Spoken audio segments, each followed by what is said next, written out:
شروع اللہ کا نام لے کر جو بڑا مہربان نہایت رحم والا ہے۔ الف لام میم۔ اس میں کچھ شک نہیں کہ اس کتاب کا نازل کیا جانا تمام جہانوں کے پروردگار کی طرف سے ہے۔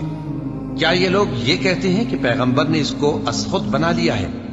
نہیں، بلکہ وہ تمہارے پروردگار کی طرف سے برحق ہے، تاکہ تم ان لوگوں کو ہدایت کرو جن کے پاس تم سے پہلے کوئی ہدایت کرنے والا نہیں آیا، تاکہ یہ رستے پر چلے۔ اللہ ہی تو ہے جس نے آسمانوں اور زمین کو اور جو چیزیں ان دونوں میں ہیں سب کو 6 دن میں پیدا کیا، پھر عرش پر جلوہ افروز ہوا۔ اس کے سوا تمہارا نہ کوئی دوست ہے اور نہ سفارش کرنے والا۔ کیا تم نصیحت حاصل نہیں کرتے؟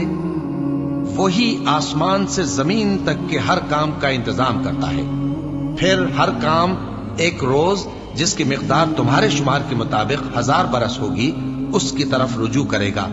اسی شان کا ہے وہ خالق جو پوشیدہ اور ظاہر کا جاننے والا ہے، غالب ہے، بڑا مہربان ہے۔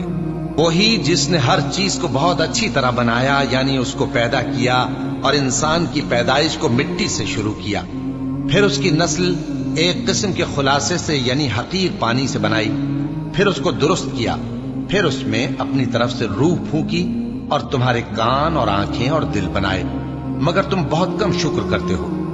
اور کہنے لگے کہ جب ہم زمین میں ملیا میٹ ہو جائیں گے تو کیا اثر نو پیدا ہوں گے؟